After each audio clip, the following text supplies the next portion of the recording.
Members of the Board of the University, ladies and gentlemen, it's my pleasure to welcome you to this public meeting of the Senate of the University of Groningen. This afternoon we are attending the inaugural lecture of Professor Mendes, appointed Professor of High Energy Astrophysics at the Faculty of Mathematics and Natural Sciences. An inaugural lecture commemorates the newly appointed professor's official acceptance of the chair. Preceding the lecture, a colleague of the newly appointed professor is asked to introduce the professor by means of a laudation, offering us a glimpse of the professor's life and career. I call upon Professor Trager, Professor of Evolution of the Stellar Populations of Elliptical Galaxies and Instrumentation in the Faculty of Mathematics and Natural Sciences, to introduce our new colleague and ask Professor Mendes to subsequently present his inaugural lecture. Please.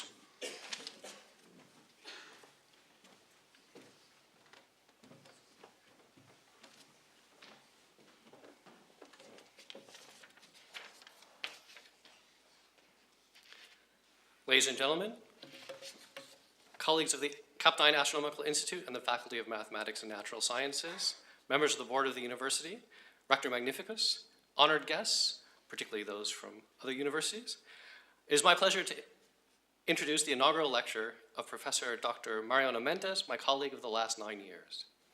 Professor Mendes is an acknowledged expert in observations and interpretations of perhaps the most extreme environments in the local universe, neutron stars and black holes, the not quite dead remains of massive stars.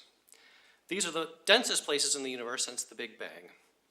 The cores of neutron stars are denser than any matter in any laboratory on Earth, and black holes are so dense that they behave like gravitational singularities where light itself cannot escape. Professor Mendes and his junior and senior collaborators, many of whom are thankfully here, are at the forefront of interpreting the time-varying X-ray emissions from a neutron star or a black hole in a binary system with a normal star, a configuration known as a low-mass X-ray binary. Observations of these systems allow Professor Mendes and his colleagues to infer the physical characteristics of these extraordinarily compact objects at the heart of the systems. Saying too much more will actually dispel the magic, and so I'm going to leave that to him. Professor Mendes began his career in Argentina, receiving both a master's degree and his doctorate from La Plata National University. He began his career, much as I did, studying the properties of the small Milky Way satellite objects called globular cluster, balls of stars. In the early 1990s, he became interested in these low-mass X-ray binaries around the time he moved to the Netherlands, where he has spent the majority of his career. His interest in low-mass X-ray binaries has continued and grown through to the present day, and he's published more than 175 refereed papers on the subject. Professor Mendes has organized numerous international scientific conferences on X-ray timing, X-ray binaries, neutron stars, and black holes. He has won observing time on all of the major X-ray satellites in space, and he's been a member of the science definition teams of several proposed new X-ray missions. He has also served on a number of selection panels for X-ray telescopes and for the Dutch National Science Foundation, NWO. Professor Mendes' renown has led him to becoming involved at the highest level in major professional societies, including the Committee on Space Research, COSPAR, the longest-running and most important international organization focusing on space science.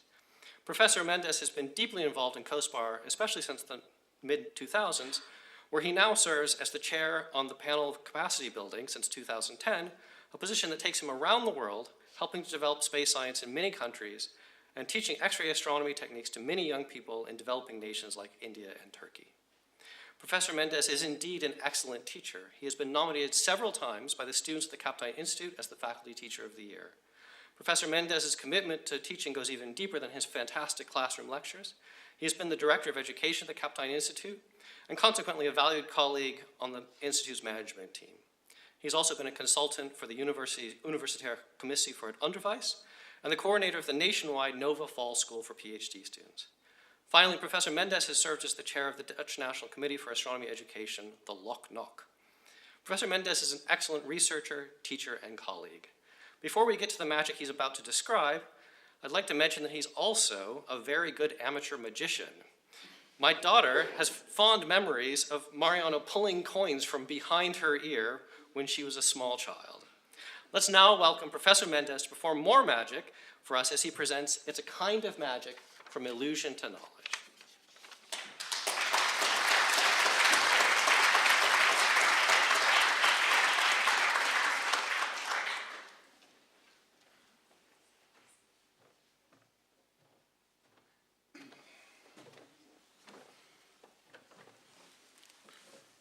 Okay. Leden van het college van bestuur en zeer geachte aanwezigen. Thank you for coming for this presentation. Before I start, let me switch on my FBI application on this very advanced computer that I have and peek into the phone of one of you here in the audience and see a conversation I had earlier with you this afternoon. Let me see, I have to switch this on, yes. So I wrote to this person, you have to look mostly to this one because this one is a bit shorter for some reason. So I have a fantastic investment opportunity for you. It would give you 1,100% of whatever you invest. So this person, who I keep anonymous for the moment, so you only see his or her phone and you see me talking to them. What's the catch? I say, well, there is no catch. Let me explain you. There is this guy, Dr. Romanus Esse from Nigeria, son of the late, well, you don't want to hear more, because if you're used to the emails, I don't know if everyone gets this experience, unless your spam filter is great, you will get tens of emails from these Nigerian gangs that try to sell you something, have $25 million from their dead aunt or uncle or whatever. So this person didn't like my proposal, so I said, okay, let's talk about black holes. I get to the investment opportunity later on and I explain what I meant. So before I talk, I'll say something. My position as professor here entails that I have to teach 40% of the time, do research 40% of the time, and do management 20% of the time, if you add up to 100%. So I'll try to make my lecture in such a proportion, talking about research, talking about education, and talking a little bit about management as well. And I want to repeat a sort of a lecture, so I will do sometimes things that I do in my lectures. So I'll start talking about black holes. That's the topic of what I'm going to talk. I read in the newspaper here in Groningen that I'm going to explain precisely what black holes are. I'm not going to explain precisely what black holes are. I cannot explain precisely. No one can explain precisely. I will more or less try to give you a hint, an idea of why they work the way they work. So if you want to talk about black holes, you have to start by talking about gravity and talking about Newton, Isaac Newton, and the myth, the legend says that he was sleeping under a tree in a Cambridge playground or whatever, and suddenly, out of nothing, an apple came into his head, and then he shouted Eureka, and he wrote this fantastic formula. This formula is the only formula I'm going to show today, and most of you must have seen it at school. It says that the force that an object exerts onto another object is proportional to the product of the masses, so those are the m's on the top, and it's inversely proportional to the distance that separates them. So that explains, for instance, how come that I am standing here and I'm not floating around, that you're standing here, that this apple, like the one that fell on Newton's head, is going up and falling down. That's gravity. It's the attraction of gravity. I forgot I have to take the breath off when I speak here. Sorry for the informality. I'll walk out something unusual. I'm sorry for this. I hope that Director Magnificus doesn't mind too much, but I need to throw this up, and I cannot throw it up there. So I want to show you what happens. You listen to me, right? From the back. The point is, when you throw an apple up, it always comes back. If I throw it faster, it goes higher, but it comes back. If I throw it even faster, that's the maximum right there. It comes back. If I go faster, I make so if I may offer to my apple, so if I was strong enough, very strong, and if I threw it up at a very high speed, the number that is written down there, 11.2 kilometers per second, or equivalently 40,000 kilometers per hour, the apple would escape. It would not come back. That's something that's called the escape velocity of the Earth. is how much speed you have to impart into something so that it escapes and doesn't fall back, attracted by gravity. To give you an idea of what speed that is, in the next transparency, I imagine that you start with a train in Groningen and you go at that speed, and then in 2 seconds you would be in Assen. In about 8 seconds you would be in Zwolle. In about, I forgot now, 12 or 13 seconds you're in Harderwijk. Well, I took the route that goes via Harderwijk. There is a new route now. Then you'll be in 16 seconds in Amersfoort, and in 18 seconds you would be in Amsterdam. So that would have saved some time to some people coming from the Randstad today. I don't know if I would have dared to travel in such a train with the service provided by NS. Anyway, NS is the Dutch railway company. But anyway, it would also perhaps make Groningen look a little bit more part of the Netherlands, right? Because it would be closer to the Randstad also. But that is an idea of how quickly I have to throw an apple up if I wanted to escape the attraction of gravity of the Earth. And that's what they do when they launch a rocket. After Newton discovered this idea, another astronomer called Rømer, a Danish astronomer working in France, discovered that light is not moving at infinite speed, but it's moving at a finite speed. Sorry for the lexical, I don't know, the text that I'm using, finite, sounds a bit strange.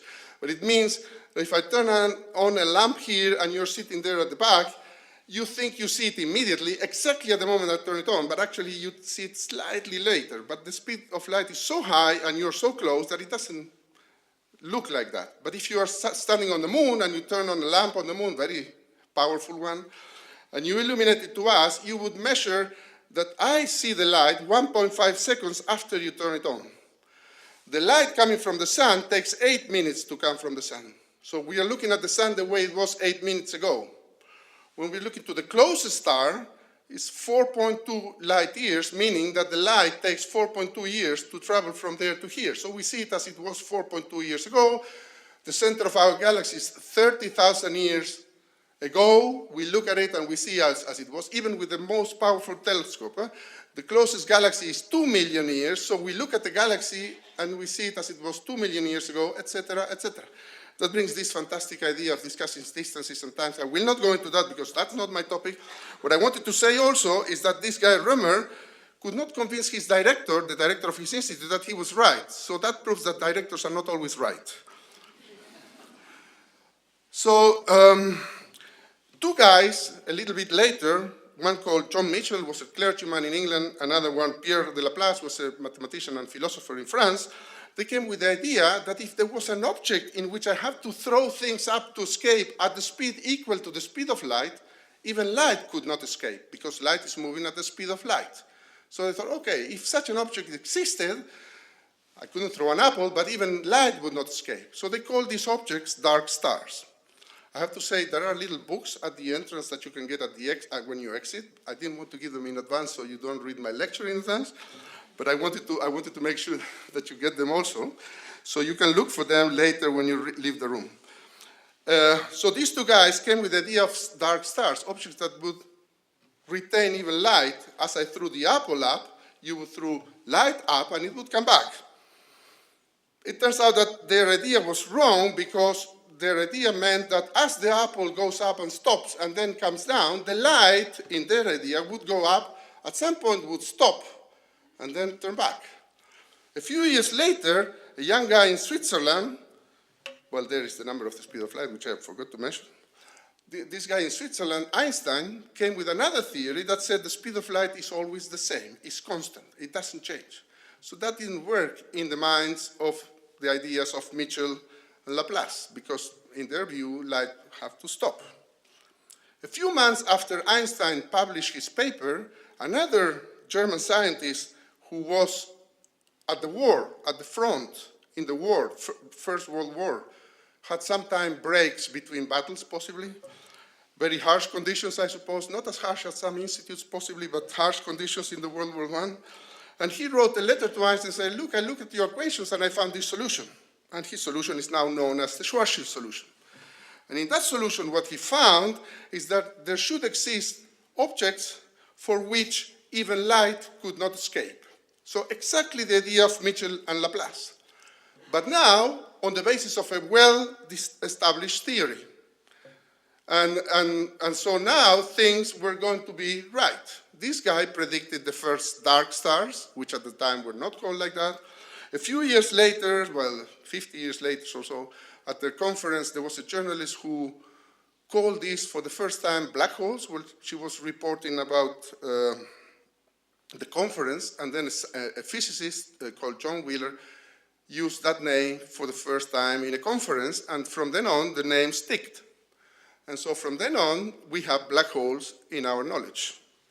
So the whole idea is that the black hole is a very concentrated mass. It's a mass as large as any object that you want, but you concentrate it in a very small volume. So small that the gravity, the attraction of gravity, is so huge that light cannot escape. But it cannot escape means something strange, and I will not explain it either, is that space around the object is curved. And now possibly you're alone, beep, beep, beep, beep, beep, beep. I don't know what he's talking about. The space is curved. What does space is? What does it mean that it's curved? I'm not going to explain it. Mathematically, it's very complicated.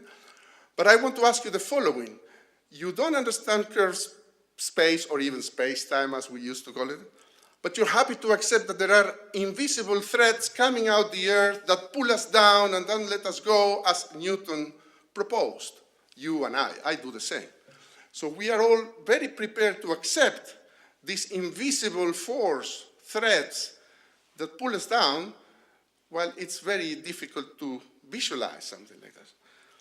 What Einstein proposed, and Schwarzschild used, is that masses, any object, changes the structure of the space such that what you feel is a force that you fall through a certain slope, if you want, because you change the shape of space.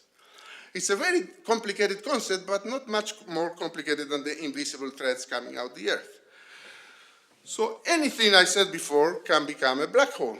It turns out that the important quantity to know if something can become a black hole is the division between the mass of that object, m, and the size, the radius of that object. So the bigger the mass, or the smaller the air, this is a bit too sensitive, excuse me. Or the smaller the air, or the bigger, or both, the higher the escape velocity becomes. It turns out that the number that you get is exactly, if you use the correct theory of Schwarzschild and Einstein, is exactly the same number as Mitchell and Laplace, even if they were wrong. But the number is the same. So what you do is, if you take an object and you compact it enough means to have that number, which is a little bit of a fake, I don't know it with so many decimals, but it's a 6 follow, I believe, by 27 numbers, kilograms per meter. What is that? I presume no one can figure that out. I tried to make it a bit more understandable. Imagine that you take the pyramid of Egypt, the biggest pyramid of Egypt, you take 11 billions of those pyramids, and you put them inside a human cell. That is exactly the same. Does it make it more clear? Yes, great. So anything can become a black hole if you compact it good enough. So for instance, if you take the sun and you reduce its size from a diameter of 1.4 million kilometers to 6 kilometers, it would become a black hole. If you take the Earth and compact it to 2 centimeters diameter, it would also become a black hole. Even the moon would become a black hole. So anything can become a black hole if you make it small enough. So what I did this morning, I thought I'll make an experiment for Majorazzi. I'll take the Earth and pack it a little bit to make it smaller and see if I can make a black hole of it. Maybe you felt something this morning when you woke up in the morning from bed. I started packing, I got permission to use one of these machines and started packing all the mountains, all the oceans, all the continents together, all people together. Some people in the audience might say, great, they're compacting everything. Finally, I get the chance to be really close to this very nice professor. Yes, but also other people like Gerd Wilders are going to be there, so it's not going to be so nice anyway. So I show you what the result of my experiment is. I bring it here in my pocket. Is this. This is the Earth. You are here. Everyone is here. The mountains are here. The oceans, Gerd Wilders is also here. Everyone is here. You can push it more. It's almost becoming a black hole. You see, it's black. right? And it is solid. So it's the Earth. I compacted it quite a lot this morning to try to make it a black hole. So I'll compact it a bit more. Let me see. I have a very sophisticated machine that I built with a grant that I got here in the Netherlands to measure the compactness of this object. So if I put it there, you see it measures it. It's not measuring the weight of the object. It's measuring the mass divided by the radius. And it has to be all sixes. Almost there. You see, I still have to compact it a bit more. So I put it there. It's almost there. Wait a second. It's there. Yeah. So I put it there and see if it got there. What happens? It's getting there. It's getting there. It's like in the market, huh? You wait something in the market. Yes, almost there. So I'll make it a bit more. A bit more. Oh, sorry, I did it too much and it disappeared because it's a black hole. You know, a black hole is invisible. And I pressed too much. I went beyond my limit. Sorry for that. This is what Professor Traeger, said before. Some black holes are not invisible. So you say, well, why do you talk about something you will never see? Some black holes live with other stars. Sorry, I should speak at the microphone. Some black holes live close to other stars. And if they live close enough to those stars, they start to eat them. They start to take out gas, like a vacuum cleaner, taking gas out of the other star, and that gas falls into the black hole, and the way it falls, it forms this that you see in an animation. This is not a real black hole, it's an animation. And this disk gets very hot. And that's what we see. We don't see the black hole directly, but we see the disk that is around the black hole. This is a picture of a region in the sky, maybe some astronomers might recognize it, but you don't have to. It's in the constellation of Swan, the Swan, Cygnus in Latin. And that's taken a picture with an optical telescope. So I tell you, there is a black hole in that picture. Who dares to say which one? If I ask, most people would say, well, possibly that one. Some people would say somewhere there. This is, as I said, taken with a telescope like the ones that you know, looking with the... This is the same part of the sky taken with an X-ray eye, with an X-ray telescope. I'll move back and forth. So you see which one it was. You see it now, huh? It's there.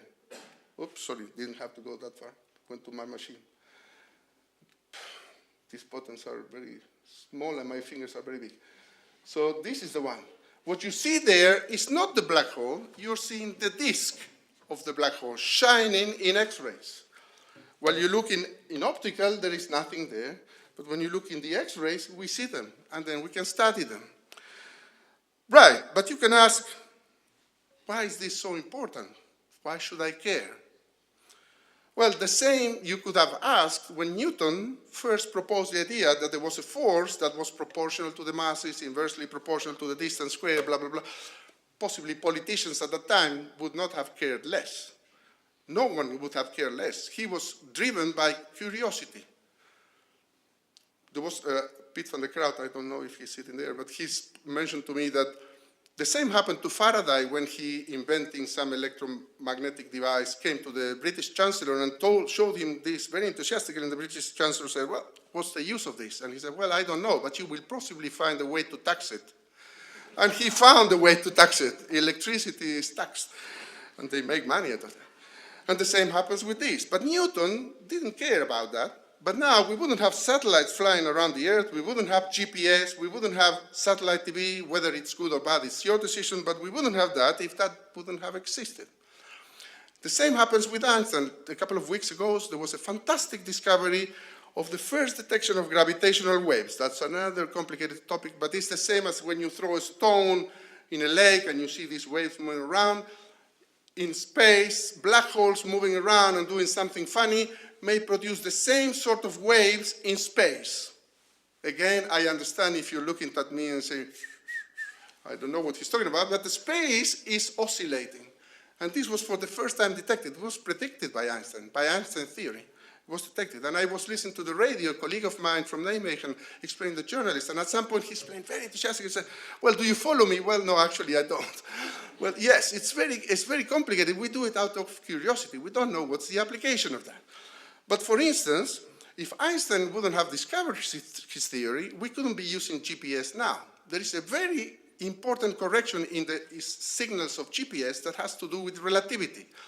If we didn't include relativity, I would look into my phone and see my position on the GPS now, and tomorrow, standing in the same place, it will tell me I'm 10 kilometers away from where I'm now, and the next day 20 kilometers. So there is a drift in the position. So it would be completely useless if it wasn't for the theory of Einstein. But Einstein didn't foresee that, of course.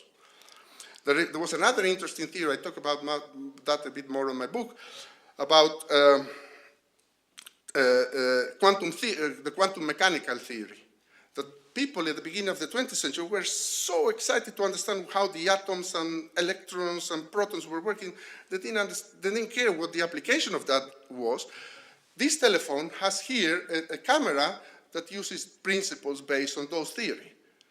And this camera actually, in fact, was developed and very widely used in astronomy in the 70s, not this one, but a similar one, in the 70s, and that the industry could profit from that. So there is a very strong value in looking at things just out of curiosity. You never know where the things are going to jump out and become interesting. Usually when I'm going to move on to the next part of my talk about education a little bit. Usually in my real lectures, when I give a lecture, I take a little break of 1 or 2 minutes during my lecture because they're heavy and students get lost. And I learned that you cannot hold your attention for more than 10 minutes. I hope you can hold it for more than that. So let me do an experiment with some of you. And I hope those of you who know the experiment, because I played it to you as a student, I see some faces, play along, don't spoil it. Do the following, everyone in the room if you want. This is a break in my lecture. So take the 2 hands and put them like this. Then turn them around and put them like this. Now cross them on top of each other and fasten your fingers like this. Put your thumbs down. Meaning the rector, your thumb is not really down. Okay, great. Okay, and now without losing the hands, make sure you do this. Oh, you couldn't. Oh, sure. How come? Okay, I don't know how it happened. Anyway, so let's move on. This was the little break on my lecture. Now you are alert again, I hope. I'm making the four-seater from the collection from Monsieur laugh a lot. I'm very happy. So let me talk about education. What is the value of education? I took these numbers from the website of the CBS, the Central Office for Statistics here in the Netherlands. And what I show here on the first column is different level of education that you can reach, going from low to very high. Very high is university plus professional university, I think you would call them in English, like the Hanse Hogeschool here. The other two are lower level. One is a bit more technical. The other one includes even people who didn't finish their studies completely. And what you get in the second column is the average annual salary of those people in 1,000 euros. I was talking about astronomy. And in the last column, you have the number of people at that level in millions. So the first thing you can notice from this table is that your mother was right when she was telling you, please do your homework. Because by getting a higher education, you can even earn twice as much as people who have very low education. The next table, I must say, I didn't find it in this website, so I had to calculate it myself, and because the Rector Magnificus is a specialist in economy, I'm afraid I may be making some mistakes, but I'll explain. In this table, what I show is for the same levels, how much income tax those people in the previous table are paying per year, and now in billion euros. What I did to get that number, that's the point I'm not completely confident, is that I just used the formula that the Belastingdienst, the tax office uses, but actually there are all these things that you can deduce from your taxes. So actually this number could be wrong by a factor of 2. I'll explain in a second. But again, what you see is how many billion of euros we, all of us in different levels of education, are paying for them per year. In the last column, you see that I took from the CBS, is the amount of billion of euros that the government is investing in the universities or for each level of education. So if you take these two numbers, that's 12 times, one is 12 times the other. I might be wrong by a factor of 2, so it might be only 500% instead of 1100%. Sorry for that. I'm pretty sure that if you could invest and get 500%, you would be happy. The bank nowadays gives you less than 1%. The European Central Bank gives you 0% or negative rate, I don't know anymore. But what you see is that education pays. To give you an idea, because talking about billions is a mess, the Netherlands' income for gas is 17 billion euros per year. So compare to those numbers. So the taxes that we pay are much more income to the government than the gas that comes from the Groningen fields. The last table I want to show is how much money the government invested on you to get you your education. That is also taken from that website, so this number is reliable. For instance, if you did your primary school, you as a child received, here in the Netherlands, 55,000 euros from the government. You didn't see them, but they were there. That's how much money the government invested in you. If you finish a master, you got 160,000 euros from the government.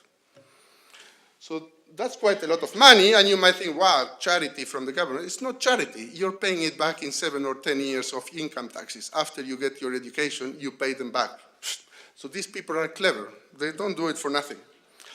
But I wanted to show here, take the primary school. I'm very happy that some representatives of the school of my son are sitting there in the audience. I have a picture of the classroom of my son on the right and a classroom not exactly mine, but very comparable to the one I went to in Argentina. And you see a very big difference between these two classes. This picture is recent. It's not as the one I went. It's recent. There is a blackboard made of wood. Here there is a digital board. There is a computer on the teacher's desk. There is nothing on this desk. There is only a cross hanging somewhere. It's a very nice environment to be at that school, the St. Nicholas School in Haren. But all the schools in the Netherlands are like that. My son never had to pay anything to go to school. He didn't have to pay a book, a pencil, a pen, nothing.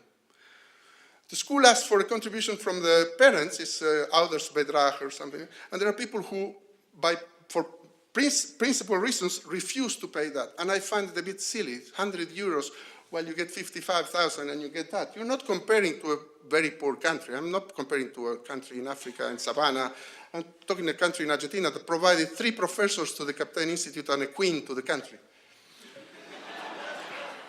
This is how the same room looks from the back, in case you were thinking everything was hiding on the other side. So I wanted to make this comparison so that you know what you have in the Netherlands and compare with countries that don't have that. I'm getting close to the end, so don't be impatient.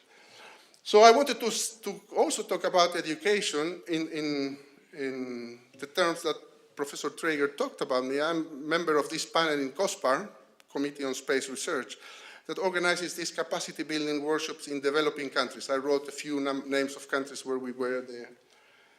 And I'm the chair of that panel since 6 years, and we spend 2 weeks of our time, once a year more or less, going to one of these countries and teaching students for nothing. We don't get a salary for that. 100 of us, more or less, over 16 years, sorry. About 1,000 students we educated so far. I call them students because they are actually PhD students, master students, sometimes staff members, young staff members from developing countries. These 100 people do this for 0 money. They spend 2 weeks of their time for 0 money. Okay, they get the hotel paid, the food, and the trip, but no salary. Why do they do that? That's a question I want to answer in a moment. This is the guy I mentioned at the beginning, Dr. Romanos Esse from Nigeria. This is a real guy. This was a student of one of these workshops. He came from Nigeria. He did his bachelor there and finished it at the age of 27, and he finished his PhD at the age of 40, and at that year, he went to one of these workshops we organized. He was in a extremely bad situation. In a campus in Nigeria that it was not in the capital, so not Lagos. They had no internet, only dial-up internet connection, 1 computer for the whole institute. He was sending emails to someone else from an internet cafe because he couldn't afford to send emails it was more reliable than his institute.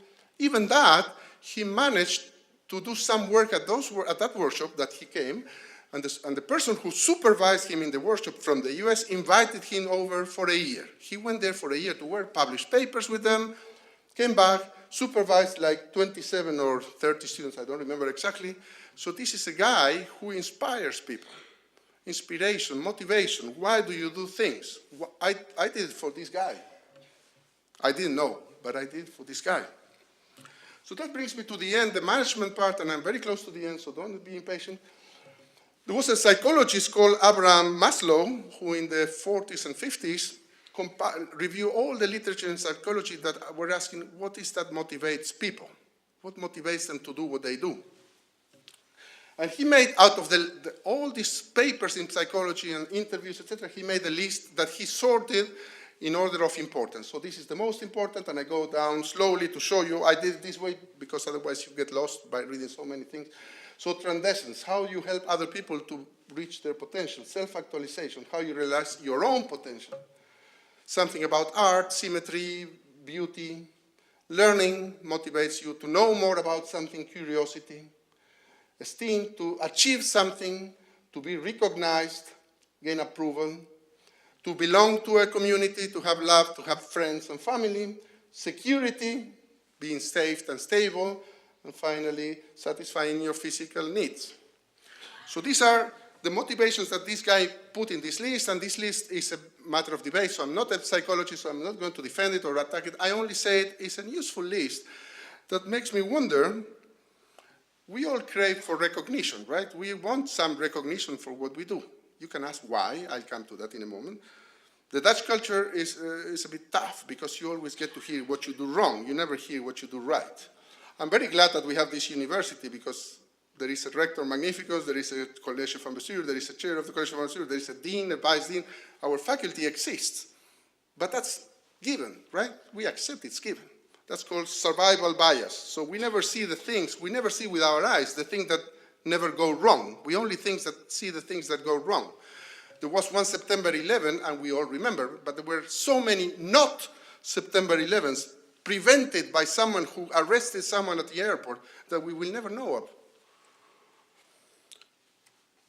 So we believe when we look for recognition, it's always nice to say, people, thank you for doing what you do, because it means we are here because of that.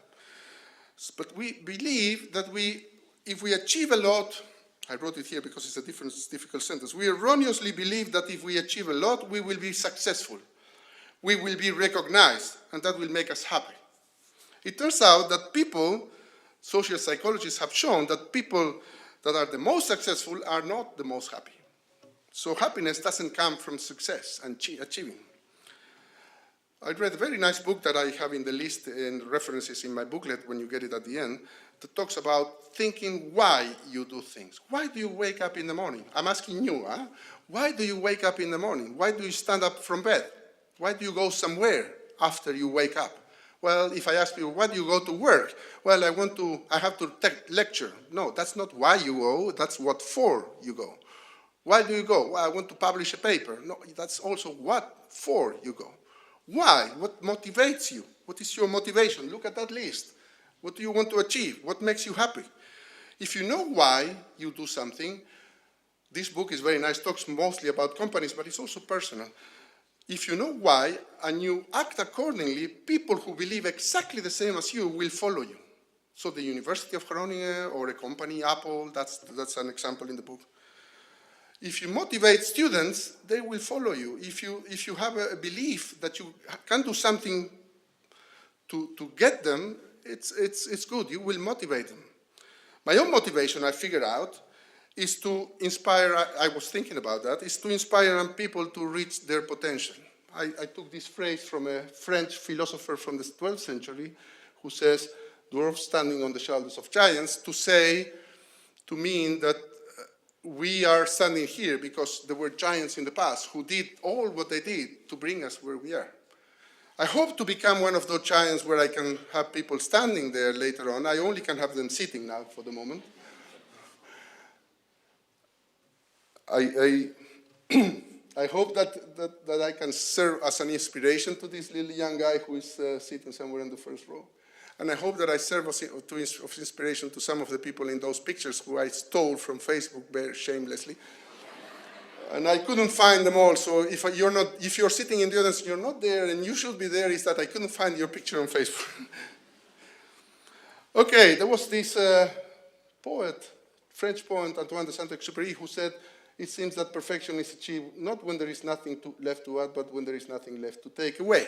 I have nothing else to add, I have nothing else to take away. If I managed to hold your interest up to this moment, then this is a good place to stop. If my talk, on the other hand, was very boring, this is also a very good place to stop. So thank you very much. Ik heb gezegd.